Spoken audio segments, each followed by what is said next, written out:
چہرہ مسکراتا دیکھ کر دل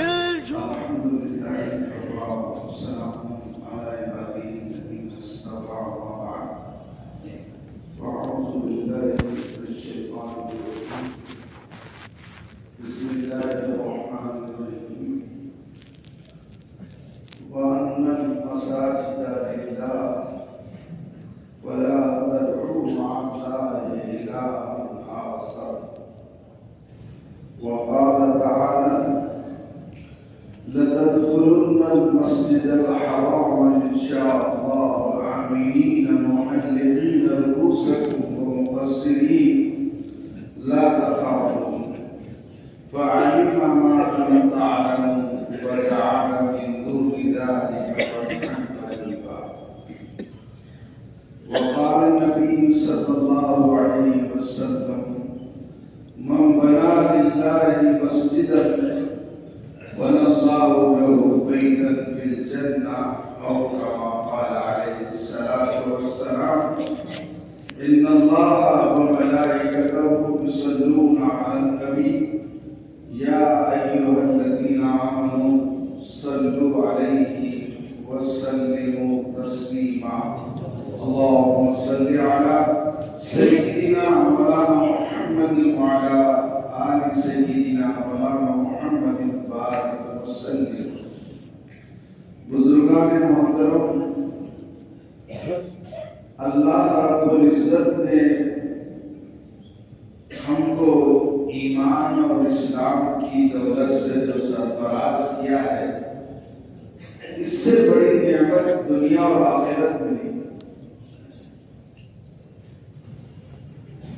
اور اس نعمت کی حفاظت کے لیے اللہ نے اور نعمت دے دی ہے۔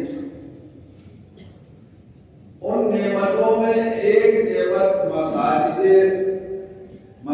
ہے، مسجدیں ہیں جو اللہ کا گھر ہے۔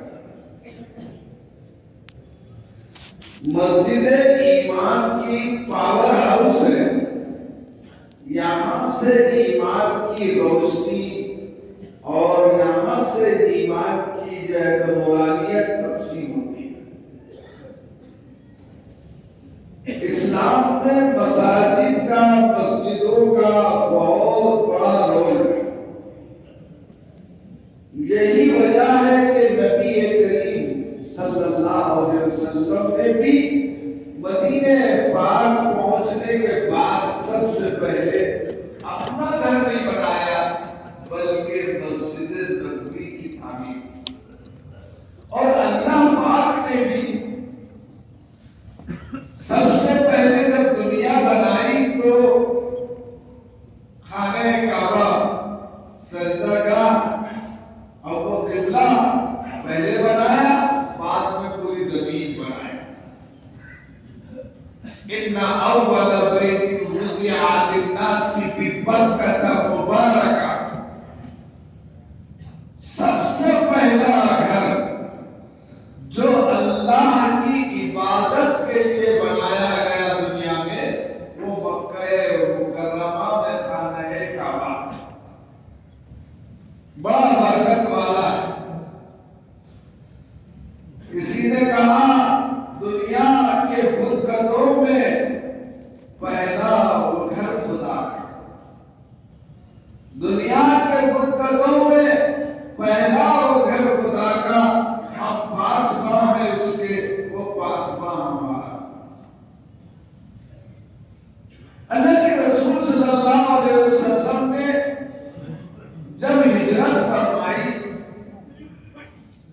تو آپ صلی اللہ علیہ وسلم 12-14 دن تک اونٹ پر، اونٹیوں پر صدیق اکبر کے ساتھ دونوں سفر کر رہے تھے۔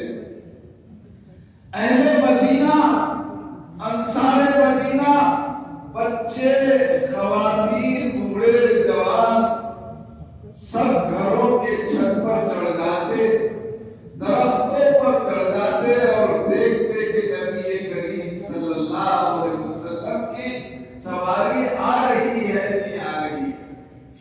روز مایوس ہو کر اتر جاتے، لیکن ایک دن دیکھا کہ جناب 2 اونٹنیاں آ رہی ہے، 2 سوار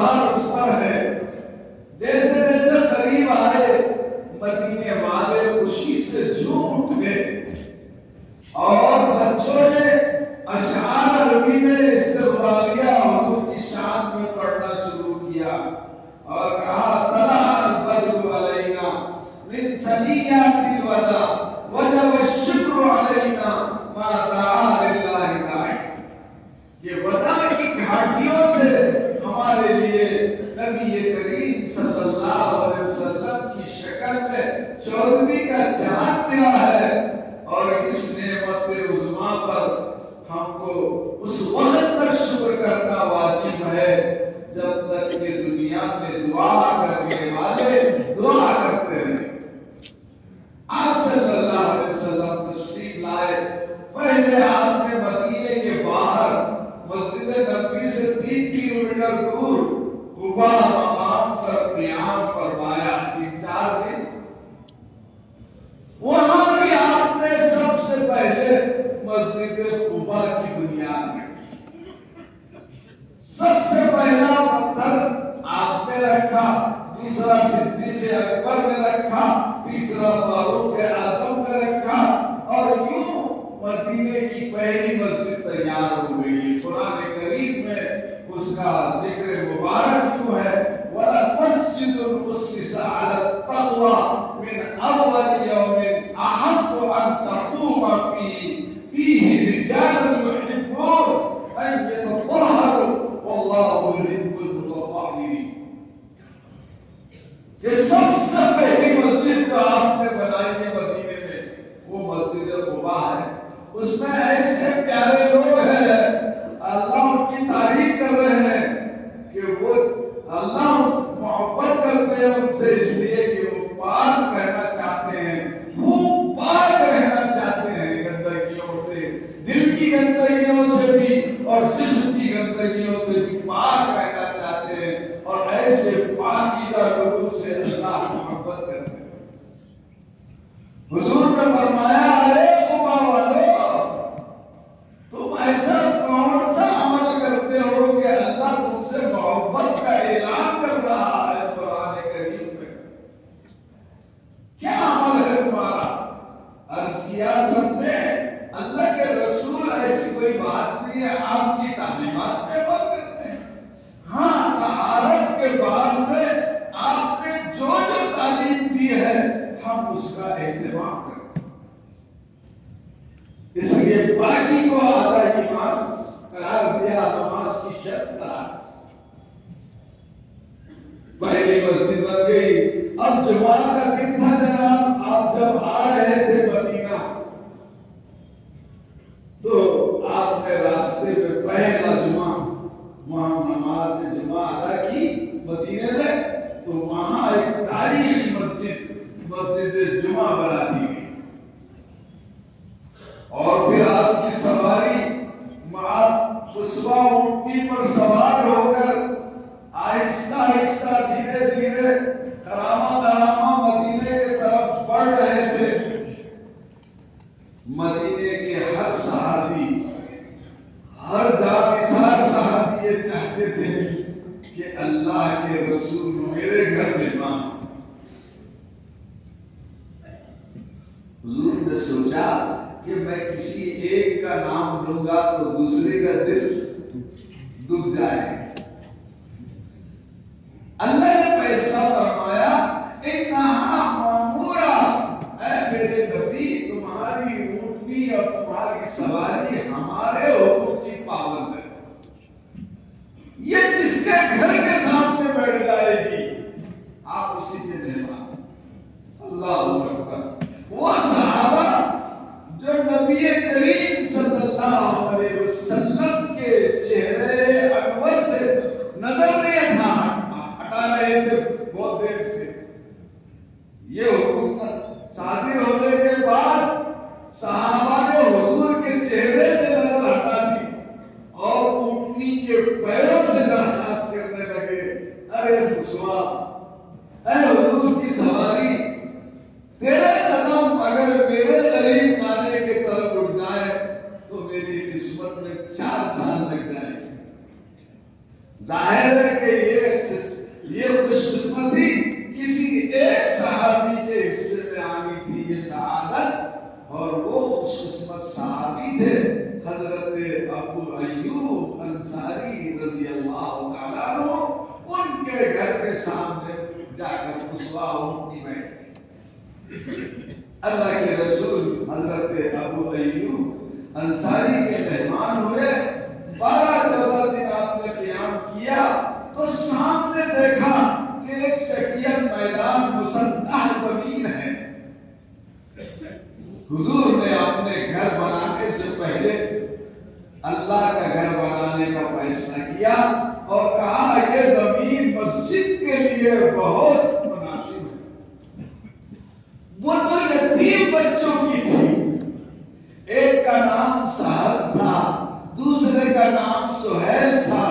وہ دوڑے دوڑے حضور اکرم نبی محتشم صلی اللہ علیہ وسلم کی خدمت میں حاضر ہوئے اور عرض کیا کہ اللہ کے رسول، یہ زمین کے مالک ہم ہیں، اب یتیم نہیں رہے، ہم کو اختیار ہے کہ یہ زمین بغیر قیمت کے ہم مسجد کے لیے آپ کے لیے وقف کر دیں۔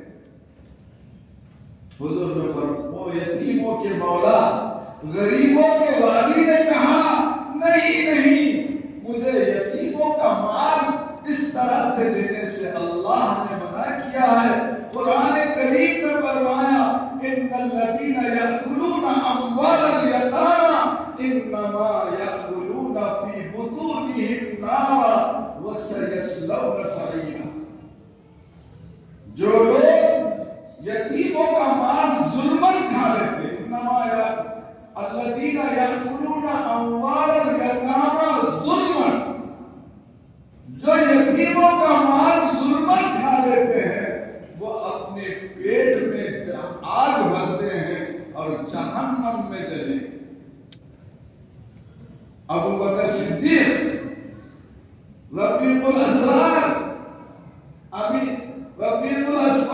امین الاسرار، صاحب الغار، ابو بکر صدیق رضی اللہ تعالیٰ عنہ کو آپ نے حکم دیا کہ آج کے ویلیویشن کے حساب سے، آج کے بھاؤ کے حساب سے، آج کے نرخ کے حساب سے پیسے ادا کرو زمین۔ صدیق اکبر نے رقم ادا کی اور مسجد نبوی کا مدینے میں کام شروع ہوا۔ یہ پہلی مسجد تھی مسجد نبوی جو مدینے میں تعمیر ہو رہی تھی۔ صحابہ کرام اپنی سعادت سمجھ رہے تھے، تمام صحابہ مہاجرین اور انصار مسجد کی تعمیر میں جٹ گئے۔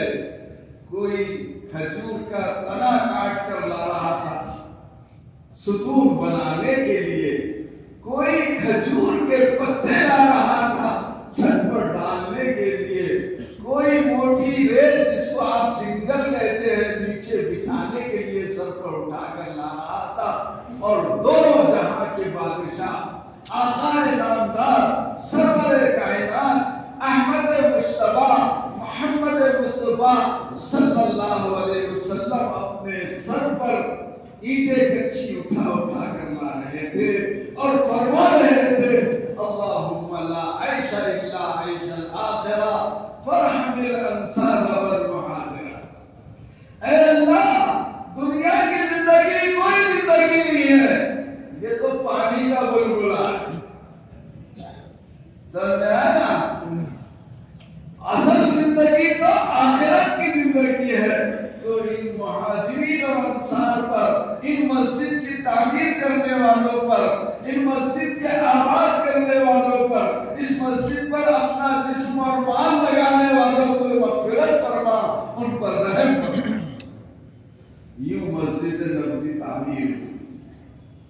سب سے زیادہ ثواب مسجد حرام میں خانہ کعبہ میں نماز پڑھنے کا 1,00,000 نمازوں کا ثواب، اور دوسرا ثواب مسجد نبوی کا ہے، اس میں 25,000 نمازوں کا ثواب، 50,000 نمازوں کا ثواب، اور مسجد اقصی میں 25,000 نمازوں کا ثواب۔ اللہ ہم سب کو، تم سب کو پہنچائے وہاں پر۔ وما ذالک علی اللہ بعزیز، ہمارے لیے مشکل ہے، ان کے لیے مشکل نہیں۔ تو مساجد مساجد سے جب تک مسلمانوں کا مضبوط تعلق تھا وہ دنیا میں سرخرو تھے، اور جہاں مساجد کو انہوں نے آباد کیا تھا اللہ نے ان کے گھروں کو آباد کیا، اور جب انہوں نے مساجد کو ویران کرنا شروع کر دیا تو اللہ نے مسجدیں سے چھیننا شروع کر دیا۔ جتنی مسجدیں ہمارے ہاتھ سے جا رہی ہے آپ ان میں جو ظاہری جن کا قصور ہے وہ معلوم ہے، لیکن ہمارا یہ قصور ہے کہ ہم نے اس کو ویران رکھا۔ ہماری ویرانی کا راز، ہماری آبادی کا راز مساجد کی آبادی۔ حدیث پاک آپ نے بارہا سنا ہوگا کہ مسجد روزانہ ایک دعا کرتی ہے اور ایک بددعا کرتی ہے۔ ایک دعا یہ کرتی ہے کہ اللہ اس کو آباد کر دے جو تیرے گھر کو آباد، اور اس کو ویران کر دے جو تیرے گھر کو ویران۔ آج ہم نے مساجد کے صرف جمعہ کے لیے بھرنا طے کر لیا۔ جمعہ کے طرح کیا فجر فرض نہیں ہے، ظہر عصر فرض نہیں ہے، مغرب عشاء فرض نہیں ہے؟ کہاں چلے جاتے ہیں جمعہ پڑھنے والے؟ میرے بھائیوں، مسجد جو بنائی ہے، مسجد جو جامع مسجد ہے، 422 سال ہو گئے اس مسجد کو، جس میں آپ سجدہ ریز ہو رہے ہیں۔ اللہ بنانے والوں کی قبر کو نور سے بھر دے۔ کیا سوچ تھی ان کی؟ آج ہم 422 سال کے بعد اتنی تعداد میں بیٹھے۔ تو مساجد کو آباد کرنا، قرآن کریم کی تلاوت کرنا اور ایسی ٹیم بنانا جو نیک کاموں میں مدد کرے، یہ سب سے بڑے شرافت کے اور انسانیت کے کاموں میں سے۔ مسجدوں کی صفائی کا اور مسجدوں پر پیسہ لگانا، مسجدوں کی خدمت کا بہت بہت اجر ہے۔ جو مسجد بنا دیتا ہے، فرمایا اللہ کے لیے، نام و نمود کے لیے، بَنَى اللَّهُ لَهُ بَيْتًا فِي الْجَنَّةِ، جنت میں اس کے لیے محل تعمیر ہو۔ اور فرمایا صرف یہ اگر کوئی اپنی طاقت زیادہ نہیں ہے، اپنی طاقت کے مطابق پیسہ لگاتا ہے، مسجد کا میں حصہ دیتا ہے، پرندے کے گھونسلے کے برابر بھی مسجد میں حصہ دیتا ہے، تو اللہ اس کو بھی محل عطا فرمائے۔ ایک صاحب مسجد بنا رہے تھے، کسی کو آنے نہیں دیتے تھے، اکیلے ہی، ذرا جلالی پیر تھے، تو جناب وہ آخر میں سلیب کے وقت آپ سیمنٹ لگاتے ہوئے چھاپی ہاتھ میں سے گر گئی، کوئی نہیں تھا، سناٹا تھا۔ ایک مزدور آ رہا تھا اپنے کارخانے سے، اس نے موٹر سائیکل روکا، دیکھا کہ چھاپی گر گئی، اللہ میں پیسے تو نہیں دے سکتا، میں اٹھا کر حاجی صاحب کو چھاپی دے دیتا تو میری اس خدمت کو قبول کر دے۔ آنکھوں میں آنسو آ گئے کہ میں پیسے نہیں لگا سکتا۔ مسجد بن گئی، آباد ہو گئی، حاجی صاحب کا انتقال ہو گیا، کسی نے خواب میں دیکھا، کیا حال ہے؟ کہا کہ اللہ نے 2 محل دیے، ایک محل مجھے دیا اور ایک محل وہ چھاپی اٹھا کر دینے والے کو دیا۔ اتنا یہ اخلاص کی بات۔ مسجدوں میں اللہ کے لیے لگانے سے اللہ آپ کے دل کے حال کو، مگر یہ بھی جانتے ہیں اللہ کہ پیسے جیب میں رکھے ہوئے ہیں، فالتو خرچہ کر رہے ہیں۔ جب مسجدوں کو اور دین کے کاموں میں خرچہ کرنے کا معاملہ آتا ہے تو شیطان سارا بجٹ سامنے لاتا ہے اور اس پیسے سے قرآن نے کہا برائیوں کا حکم دیتا ہے۔ فرمایا الشیطان یعیدکم الفقر ویأمرکم بالفحشاء، شیطان تم کو فقر و فاقے سے ڈراتا، ارے مسجد کو دے دیں گے، سولار کو دے دیں گے، روشنی کو دے دیں گے تو تیرے بجٹ تو کم ہو جائے گا، ایک سال کے بعد شادی ہے نا بیٹی کی،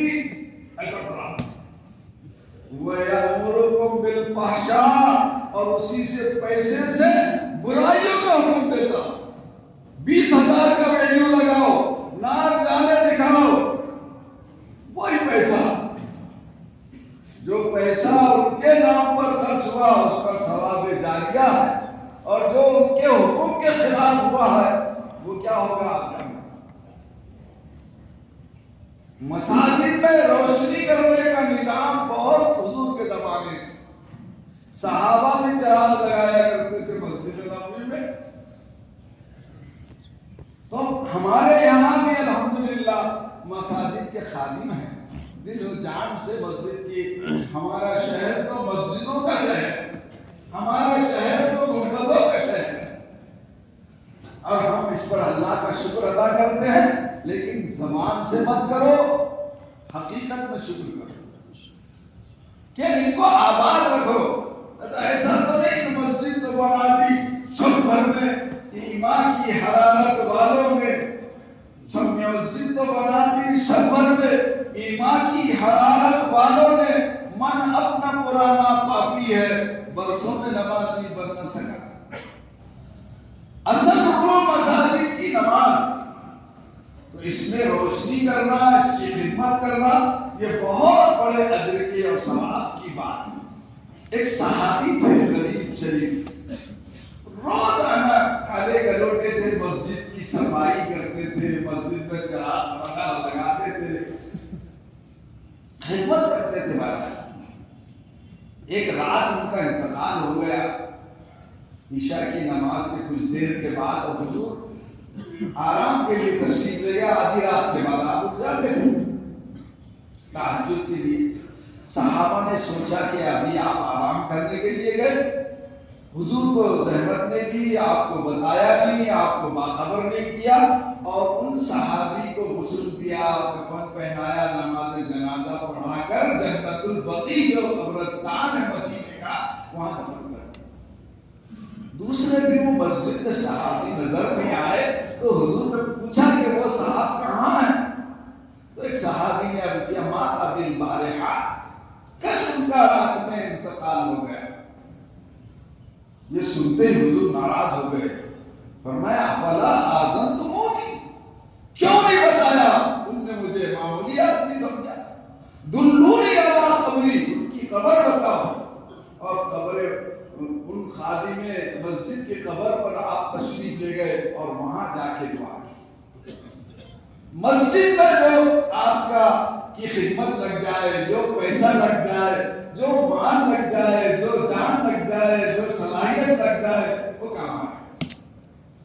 حدیث میں فرمایا آدمی کا تو میرا مال میرا مال, ارے تیرا مال وہ ہے, فرمایا جو تم نے حلال طریقے سے کھا لیا, حلال طریقے سے پہن لیا, جو نظر آ رہا ہے نا تو چوکیدار ہے.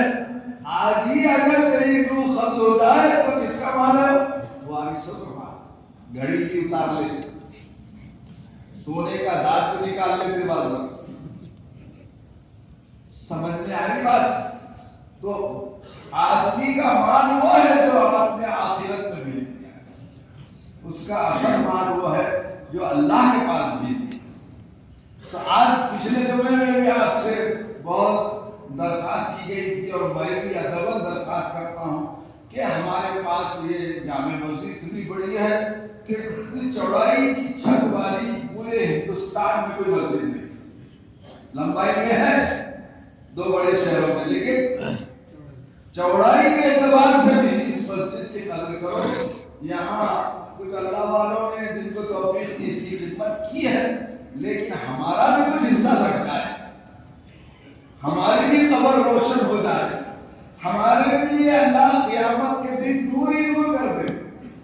قیامت کے دن اندھیرا ہی ہوگا, یہاں کی روشنی وہاں کام آئے گی. قرآن کریم میں فرمایا نورہم یسعی بین ایدیہم و ایمانہم, کہ ان کے اعمال کی روشنی قیامت کے دن لائٹ بتائے گی, روشنی بتائے.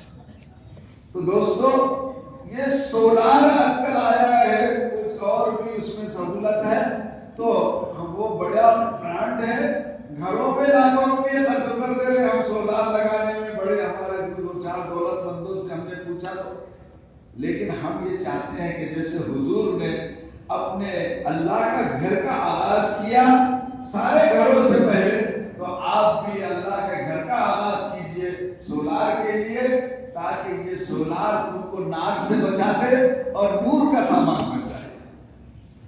اس لیے پچھلے ہفتے بھی آپ کی خدمت میں درخواست کی گئی تھی، اللہ کے کام کے لیے اللہ محتاج نہیں ہے، میں نہیں کروں گا، اللہ دوسرے کو کرے گا، آپ کو کرے گا، لیکن یہ میری سعادت ہے کہ میرا حصہ لگ جائے۔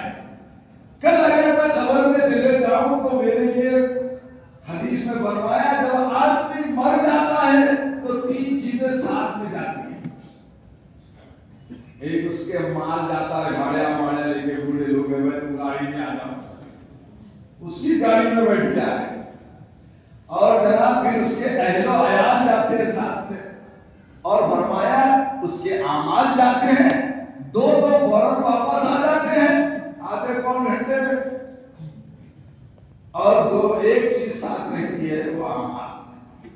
تو ساتھ دینے والی چیز کا اہتمام کرو، سمجھا؟